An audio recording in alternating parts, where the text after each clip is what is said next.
I'd like to take you through some of your early television work, if I may. You were a regular on Pantomime Quiz. Just for a short season. Right. And do you recall where you did that? What studio? I It was think out it was here, was it? a small studio. It was out here. It was in Hollywood. Right. It was somewhere down Gower Gulch way. Would you do that live as well? Yes. And was that every day of the week? No. I've forgotten, to be honest with you. I don't know whether it was once a week or I think it was once a week. Just once a week. Yeah. And you mentioned Robert Montgomery Presents and Lux Video Theater. Mm-hmm. These were guest shots that you were doing. Exactly. And were you being well paid by motion picture standards?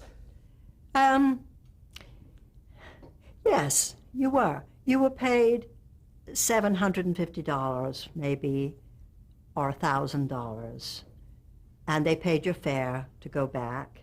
To New York? To New York, yes. And I'm trying to remember if they put you up in a hotel or whether you had to pay your own hotel. I think they must have put you up because you couldn't have managed, I don't think, on it. So it was not big money, but it was good money, certainly. I mean, appreciably more than one would make doing nothing in Hollywood in those days, you know. Now, you weren't playing before an audience, were you? No. Right. No. This was in a darkened television studio floor. Right, so you wouldn't get the feedback that you get with an audience, but then you didn't have that in motion pictures either. No, I was quite used to that. Right. The only thing that was different from motion pictures was that it was live, going out on the airways to the public. So you were very conscious of your timing, of course, and of not making serious mistakes. Indeed. But, you know, you got a lot of good rehearsal. You got a lot of run-throughs. You got every chance to polish, and within reason, to polish a performance, you know. It's when you're working with an ensemble, there are always things that go wrong, you know, and of course technically things would go wrong. And you've heard some of the stories, and we all have, you know. Could you relate one that involved yourself? Well, I don't really have an anecdote as such, but because there were so many instances where one only just made the change, you know, and you came in sort of doing up your skirt kind of thing because you had to make a costume change in a blink of an eye kind of thing. And in the main, I was pretty lucky. I didn't have any... You didn't have an embarrassing moment? I didn't have an embarrassing moment. No, I was not the corpse that got up and walked away before the camera It still must have been a lot more pressure on you than working before motion picture cameras, where you could do number of takes. Oh yeah, certainly. This was it. You know, I mean, once the countdown was down to 0, you were off and running, and I mean, the trepidation, the nerves, the sense of this that you felt before you started was always absolutely tremendous. If you were lucky, you could be, you're one of those people where a deadly calm comes over you, you know. I am occasionally lucky enough to be that person. I'm not throwing up into the fire bucket like some people are, I mean, and were, you know. I mean, the sense of excitement and trepidation was enormous for many people. And, you know, they'd be smoking cigarettes, because in those days everybody smoked, and it was, well, but it was exciting. It was an opening. Stimulating. Opening night. Stimulating, exciting. The crews were on the key, you know, everybody was up and ready to go, and it was a whole different type of entertainment than anything we've ever seen before or since. And you're also being seen by a lot more people than perhaps even saw the motion pictures that you were in. Unquestionably, as time went by and television grew and more people had television, you know. But you must remember, and I'm sure you do, that in those days, I mean, only the big cities really had television. But were you then getting feedback from the people in the street, people in the supermarket, friends, neighbors? Yes, because people, if there was a good dramatic show on television, an awful lot of people tuned in to watch it because there weren't that many choices. And therefore, if there was a star or a story that they wanted to see, they tuned in. And you bet they saw you the next day in the supermarket if you went to the supermarket, and they'd tell you if they liked it or not. You appeared in a number of Lux Video theaters. Does one or two stand out in your mind? You have a recollection of particularly impressive play that you were in? In the Lux group of plays that I did, I believe that The Grey Nurse Said Nothing was one of them. That was the one with Boris Karloff. Right. And that I do remember, and I can see myself now in the rehearsal room at CBS rehearsing that show with the kind of mock-up of the set. That was something, of course, you never got the set until it was the run-through, the technical run-through. Well, not even the tech run-through. My notes show you appearing opposite Richard Kiley. Oh, yes. Oh, that was hysterical. Now, that I do remember very well. Now you've reminded me. Richard Kiley played a surgeon or a doctor, and I was a nurse. And there was this story, and I don't remember the story at all.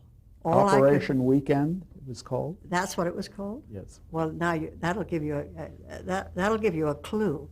Anyway, in rehearsal, and right up to the time of shooting, there was something about the scene in which we were both standing over this body that absolutely broke us up, and we would go into hysterical laughter, and we laughed and laughed. We laughed for about 20 minutes until the director said, "For goodness sakes, pull yourself together. It's terribly unprofessional to do that."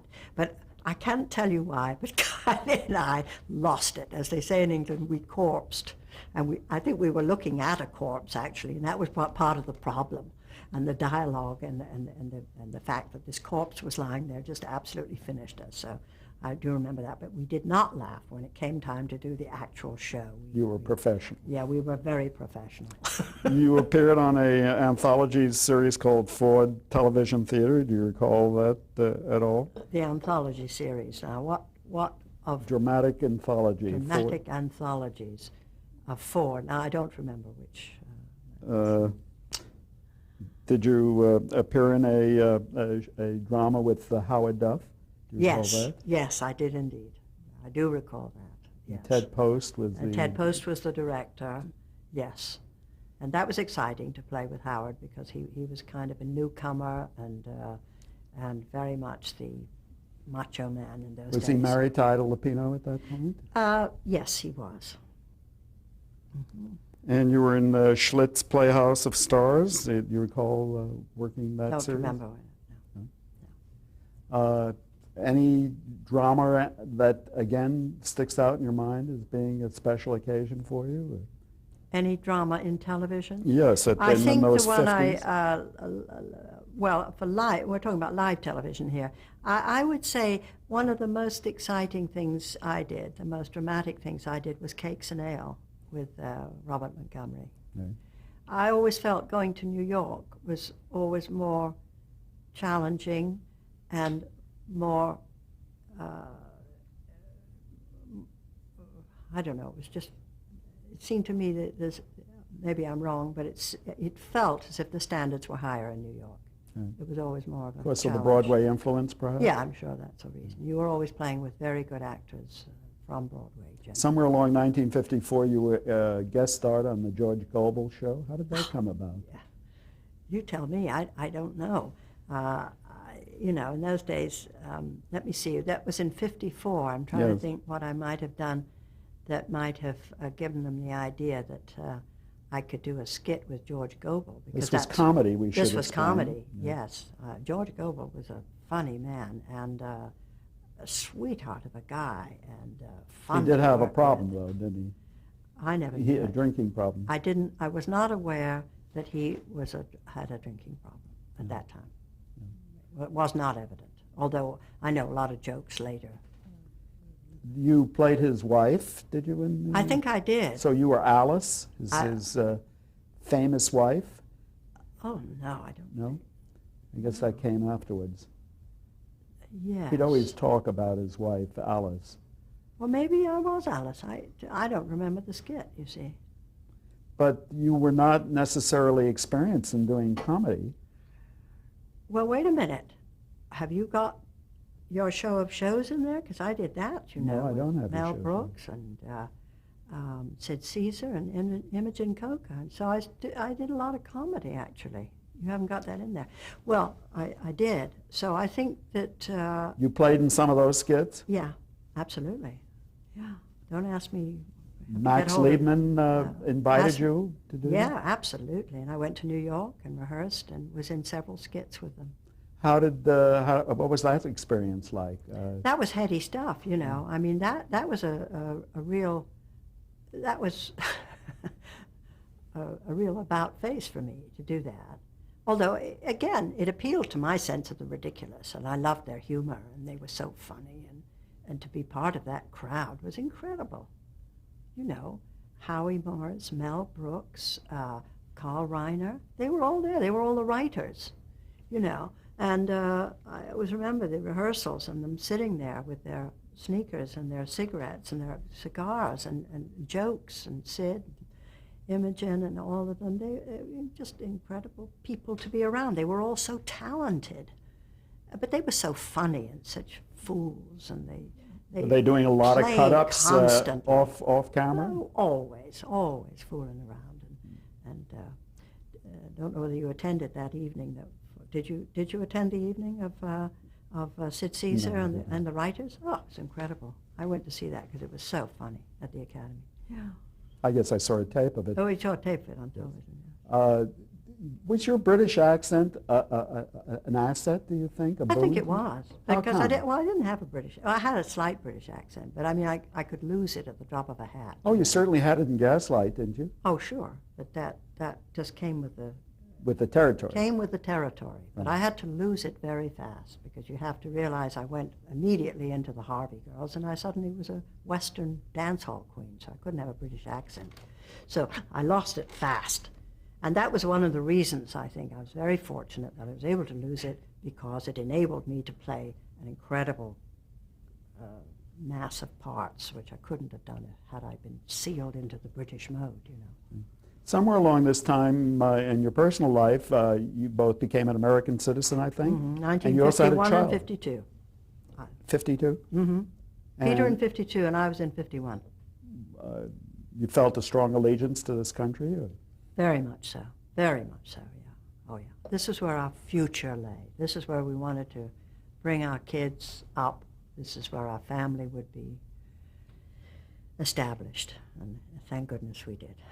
Again, in the early 50s, you had your first child? 1952, my son Anthony was born. I had a stepson, David, but he came to stay with us in 1953. And my daughter, Deirdre, was born in 53. Having children, did that cause some interruption in your career? Well, when I was carrying Deirdre, I was making a movie. I remember I had a lot of tulle sort of wrapped around my stomach to hide the fact that I was pregnant, but indeed I worked right up to the last, a movie called Mutiny. So you were continuing with your movie career as you progressed in television? I had to, after all. You had to keep busy. Peter was a young agent. He wasn't making a lot of money, and we had a young family to support. Do you recall appearing in General Electric Theater where Ronald Reagan was the host? Do you have any recollection of that? Was I with him? The Crime of Daphne Rutledge? Yes, I remember that title. And that the series was hosted by Ronald Yeah, Reagan. but I never saw him. You Yeah, I did wasn't not aware. 'cause interact with he, him. No. And were there What any... year was that? That was 1954, I believe. 54. Mm-hmm. Yes, 54. You were on Fireside Theater Yes. for NBC, recall that? Yes, that was out here. The play was The Indiscreet Mrs. Jarvis. Yes. Is I that remember. a special occasion for you in No. any way? No. You worked with Henry Fonda in television? No. No? What about Four Star Playhouse? With Henry Fonda? No. No. With Charles Boyer. Oh, with Boyer, yes, absolutely. But I didn't actually work with him. I worked with Ronald Colman, who was his partner in that. And I did two plays. One was called Madeira, Madeira, and one was called The String of Beads with Ronald Colman. Guy de Maupassant? Guy de Maupassant, Yeah. that's right. We did several of the stories, and one was Madeira, Madeira, one was String of Beads. What about a series called Stage 7, a dramatic anthology? You have any recollection? I don't have any recollection. Rheingold Theater? No. No. Matinee theater, remember that? Yes, with, help me out, it's a name suddenly. Don't ask me who it was with. I just remember the name Matinee Theater. Which was done on the West Coast. Yes. And it was a half hour every... Fireside, a matinee, showcase theater, they were all West Coast. Yes. And they must have been later in the 1950s. The mid-1950s. Yes. Now, these were a source of wonderful employment for actors, you see, and they certainly helped me through a very lean period. I really did very little except television in the 1950s. The last movie, I made a few what we used to call supermarket movies, you know, one with Raymond Burr called Please Murder Me. And we did it in a supermarket in Yucca Street and Franklin there. And another one called Key Man. But my main income came from television. So if it hadn't been for television, I don't think I could have hung in until 1957, which is when I went to Broadway. Tell me about that, going to Broadway. How did that come about? Well, it came about through a friend of mine who was a director on Broadway called Peter Glenville, a British director. Yes. He had directed a production of Hotel Paradiso, a French farce by the French dramatist Henri Feydeau, and it had been produced in London with Sir Alec Guinness, and it was going to be done in New York with Bert Lahr playing that same role. And Peter felt that it was time, and he was a personal friend of ours, that Angie went and tried her wings on Broadway and showed us whether or not she had it. So he asked me to come and audition for him in New York, which I did. I was doing a television show, luckily, which paid my fare there. So during the time I was in the city, I went and read for him from the play. And he thought about it, and he gave me the part. So in that year, 57, I went to Broadway and opened my first Broadway play, which was Hotel Paradiso. Was that the realization of a dream? It certainly was. I really felt, I didn't feel as if I'd arrived until I went to Broadway. And I didn't have any sense that I had been judged or critiqued. I hadn't been critiqued by the critics. Brooks Atkinson, all of these wonderful fellows who I'd been reading in the Times and so on. Walter Kerr. Walter Kerr, exactly. And they were kind of, Bosley Crowther. They were kind enough. They gave me a wonderful send-off, and they gave me not huge reviews, but they were very encouraging reviews. So I felt I might have a future as an actress in the theater. Even though that play was not successful. Right. It ran for 6 months, you know. It was a funny joke. What were you asked to do in that play? Well, I played his wife. Bert Lahr's wife. Yes. But I was being unfaithful to him. You know, it's a flea in your ear kind of thing. Right. And the whole thing was like noises off. People rushing in and out of doors, and hats falling off, and women being discovered in rooms with men, and you know, illicit love affairs. We know all about that. And Bert Lahr was a lesson in comedy as far as I was concerned. Timing? Timing. So many facets of comedy I learned, I think, through watching this man. More a clown than a... Very much a clown. Yeah. But how to manage and control an audience, I learned from him. How to manage and control, how to wait for a laugh, how to milk a laugh, how to go for a laugh. I mean, all of these things are part and parcel of the technique of humorous acting and comedy. Did you personally get decent notices? Yes, I did. I did indeed, and very nice. you know, okay, no, it was a But- good send-off. But you were still continuing with your television career and your motion picture career. Yes, I came back to Los Angeles because my family were here, of course. I brought the children with me. They came when I went to do the play. They came and lived with me, and poor Peter had to go it alone out here. But finally we came back after 6 months. It wasn't that long.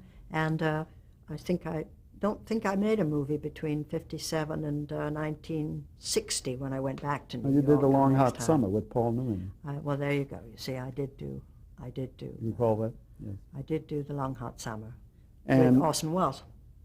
yes, of course, and Joanne Wood did. And then but you also, on television, did you make appearance on the Playhouse 90 series?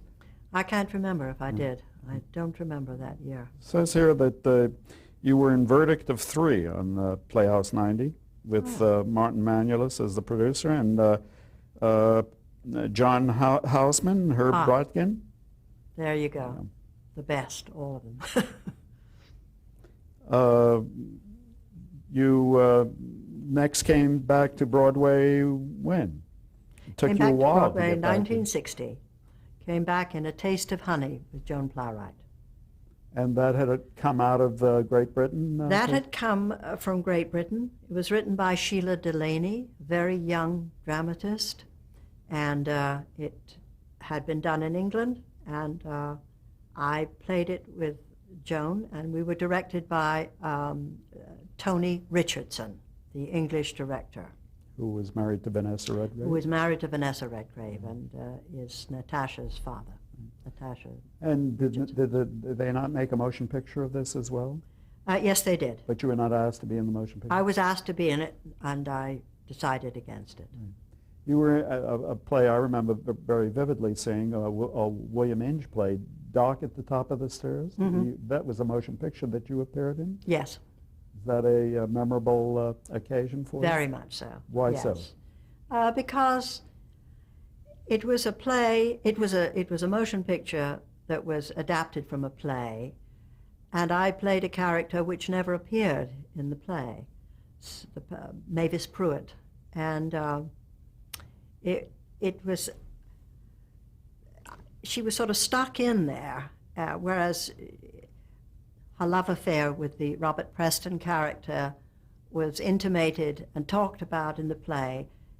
You actually saw the relationship in the film. And it was a difficult thing to put into the movie, I felt, and it was difficult to play. It was very soapy, I felt. I was worried about it.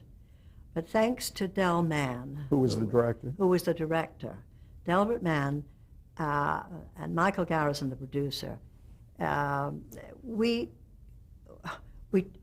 just found a way to play it in which it was okay, you know. And actually it turned out to be one of the nicest things I'd done in many years on film in the movies. So it was a very good break for me to do that part. And I'm glad I did it. But while I was doing it, I thought, oh, I'll never get away with this. This character is too unbelievable for words, you know. She's so good. She's so good. You work with a lot of... Working with Dorothy, I've forgotten her name now. Dorothy McGuire. Dorothy McGuire, yes. You've worked with a lot of talented And Shirley Knight. Yes. Mm-hmm. You've worked with a lot of talented directors. Where does Delbert Mann fit into this group of people that you've worked with? Well, I did several movies with him. Right. I did Dear Heart with him, with Geraldine Page, and also I did Budwing, Mr. Budwing. I did 3 movies with him, and every time we had a wonderful experience. We just hit it off, and it worked like gangbusters. You know, that happens sometimes with directors. You also worked with Elvis Presley Yeah, in Blue Hawaii Blue Hawaii, yes. in 1960. Yes, directed by the director Norman Torog. What sort of an experience was that? Well, it was delightful. I'd never known anything like it. Off we went to Kauai, you know, and we were out in the South Sea Islands, and not South Sea Islands, in the Hawaiian Islands, Right. and on an incredible location. And I was playing this ditzy mother, you know, and I wasn't very much older than Elvis. So I had a great time. What was your impression of Elvis? I loved him. I thought he was a very courtly young Southern gentleman. He was sweet. He'd just come out of the army. Yeah. He wasn't tainted in any way by the later things that. Did you appreciate his talent? Oh yes. You saw that this was a talent? Yeah, I wasn't a tremendous fan of his, but I wasn't. But I could certainly appreciate. He was hot stuff.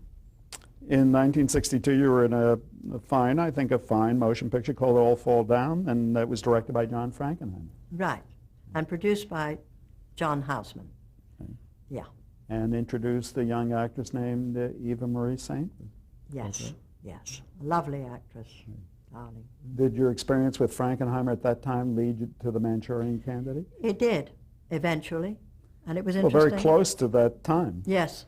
In fact, on the last day when we were looping some of the audio for All Fall Down, John came into the place where we were working and slammed his book down on the table and said, "There's your next movie." I said, "What is that?" And he said, "It's called The Manchurian Candidate by Richard Condon. Read it." I took it home and I read it. I And called you him were up and I said, stunned. "Wow." Yes. Okay. So that was my next movie. Of all the movies you've done, is that the one that you think you will be most remembered for? I think it is, yes. I think that and The Picture of Dorian Gray and Gaslight. Did you have any idea that when you're doing The Manchurian Candidate, that was going to have the impact that it's had, the longevity that it's had? We certainly didn't envision the longevity, no. We felt, because of the extraordinariness of the subject matter and the way in which the plot was devised, it was so extraordinary that it was either going to sink or swim, And it swam, and it's still swimming. And thank God, it's a wonderful movie to be in, to be associated with, and to be remembered for. And you know what? It holds up very well. Yeah, everybody seems to feel that. Yeah. You worked with Frank Sinatra in that movie? No, not really. You see, we never had a scene together. The only place we bumped into each other was in the cloakroom where I'm putting on my coat and leaving the hearing. John Frankenheimer is another director that you had a certain rapport with? Yes, very much so. Very talented man, is he? Extraordinarily so, I'd say. What do you think he brings to a production? He brings a kind of tough, wonderfully intelligent, enthusiastic energy to everything John does that he believes in. He expects the best from everybody, and he goes for that. He goes for the jugular, as you know. He loves the drama and intensity of movies when they present themselves, or let us say when those qualities are inherent in them. He just loves it. He just goes for it. And it's exciting to work with him because he asks and expects the best from you and everybody, and won't settle for anything less. And I must ask you to pause, if I may.